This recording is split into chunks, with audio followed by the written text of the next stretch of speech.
Hey everyone, it's been a while. In the months that I've been away, I've realized that I want to expand the kind of stories that I tell on here. So, this is the start of a new chapter, one that I hope is more open, more honest, more human, and hopefully more helpful. So, let's dive in. Today, I want to talk about life after trauma and learning to value myself in the process. For most of my life, I honestly believed that what I wanted didn't matter. My job growing up was to keep the peace, make everyone else happy, and disappear into whatever version of myself made everyone the most comfortable. And no one really tells you that the hardest part of healing trauma is and processing that trauma is realizing that you matter too. So, I want to talk to you about what learning to value for myself actually looked like. Not a polished after story, but the real process, step by step, of what that looked like.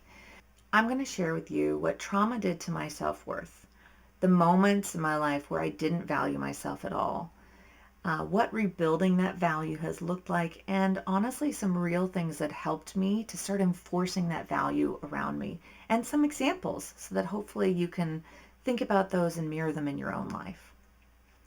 Growing up, I learned very early on that only what my father wanted was important. I knew that if my father and me and my siblings were drowning, that my mother would jump in and save him first. We were never the top priority. My feelings weren't just ignored, but they were often treated as irrelevant or even inconvenient. And to this day, my mother tells us that our feelings are not important and what we want is not important. It's only what she and my father want that matters. I wasn't allowed to be angry as a child. I had to put on a face because anything else made people unhappy. So I learned to swallow whatever I felt and compartmentalize that and pretend everything was fine. I did that my whole life. And that environment put me into what I would call permanent survival mode. Hypervigilance wasn't optional, it was how I stayed safe. And when you live like that, especially for so long, you just disconnect from your needs. You learn to quash your desires before they even fully form and you can acknowledge what they were in the first place. One of the biggest wake up calls for me was during my divorce. I kept trying to decide whether I was going to stay with my unfaithful, unreliable, unsupportive husband using what? A math equation. I'm serious. Not my emotions, not intuition, but a literal pros and cons list that I wrote. The benefits of staying married versus the benefits of getting divorced and what that would look like. And every time I did that math equation, it kept telling me that I should stay. But I was so unhappy. I was miserable. One day it hit me that my math equation was actually wrong because I wasn't in it. I realized that my happiness, as an example, is worth more than a single point on this sheet. And I needed to redo that math equation. So what I ended up doing is going through that list and assigning a value. How important is this to me? 1 being slightly important, 2 being important, and 3 being extremely important. What was my happiness? A 3. And so I did that with each line item to tell myself, what is it that I feel about each of these items? How important is it to me? Not what I was supposed to want, but what I actually wanted and what I actually felt I deserved. And surprise, surprise, that new math equation matched what I'd been feeling for months, that I needed to get a divorce. I deserved to be happy. I deserved to leave. I deserved a life where I didn't disappear. And unfortunately, it took me a math equation and some justification to realize that.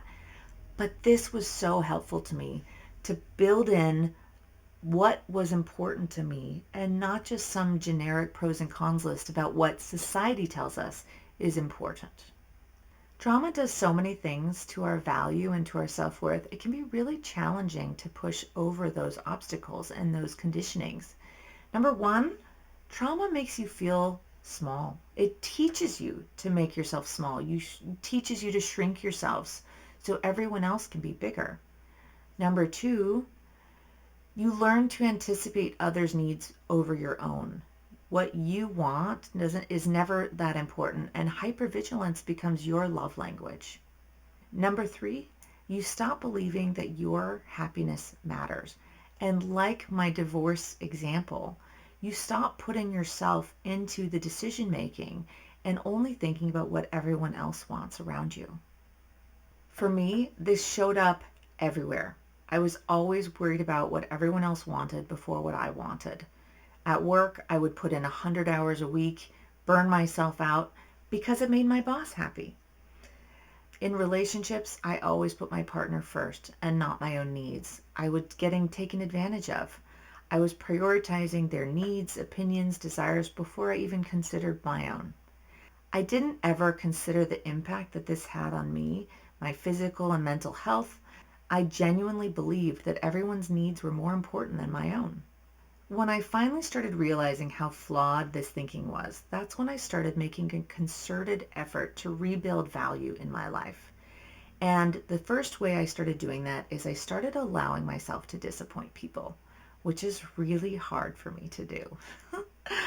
Saying no used to feel impossible for me. I would book my calendar weeks and months out with what friends and commitments and everyone else wanted of me, never giving myself time to breathe.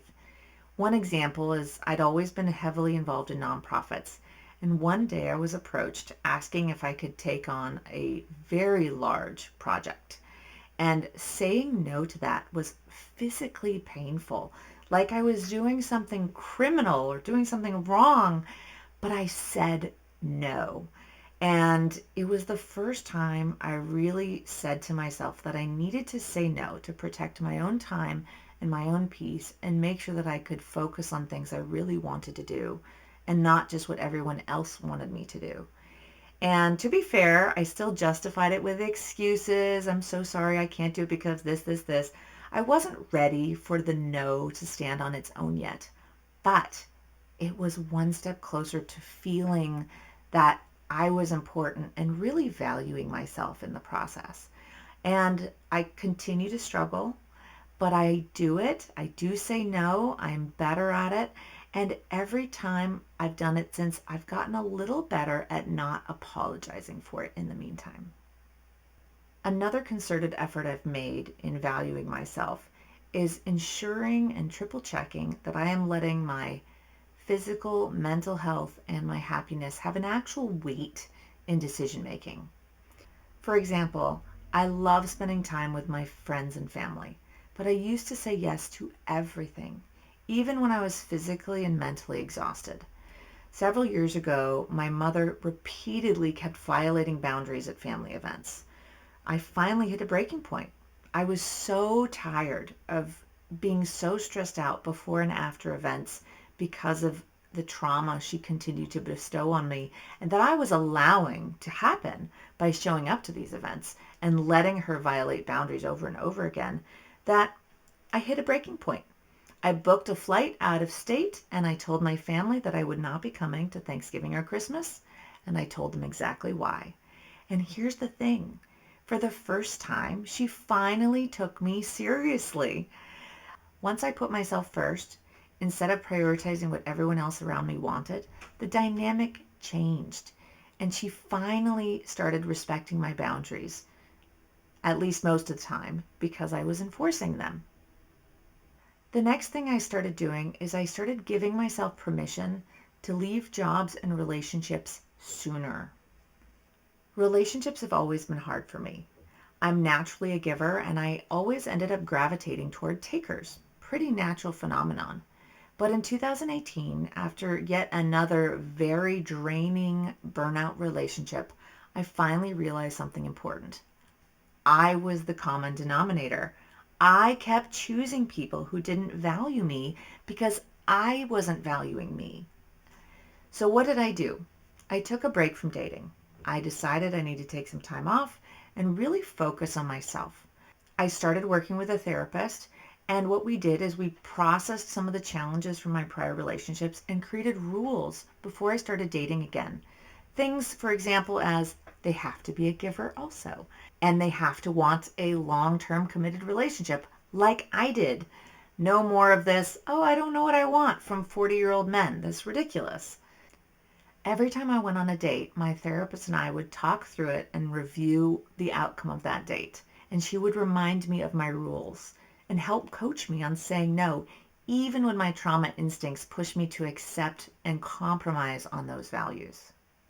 And all that work eventually led me to my husband, who I was able to say a full, wholehearted yes to because I'd finally learned to value myself and he valued me the way I needed to be valued as well. Valuing myself now feels like a space I didn't even know existed before. It feels like having choices. It feels like finally being on my own side. It feels like not abandoning myself to keep the peace for everyone else. And it feels like living a life where I don't have to disappear to keep the peace, where what I want and what I value actually matters. If you were raised to believe, like I was, that your wants and your feelings don't matter, you're not broken. You were trained this way. And like any training, it can be unlearned. You deserve to take up space in your own life. This is one of the biggest lessons that I've learned through my healing journey, and it's something I still have to practice and work on every day. I'm not perfect at it. I hope someday I will be, but I do consider it a victory every time I'm able to assert myself to do it. If you're on a similar journey, I hope this helped you feel a little bit less alone. And if you're sticking around, I hope I'll see you at one of my next videos. There's a lot more to talk about. Thank you for spending time with me. I'm Janae Cherie, and I hope my story helps you to tell or rebuild your own. If this story meant something to you, you're welcome to stick around and subscribe. I'll be sharing more about healing and life after trauma.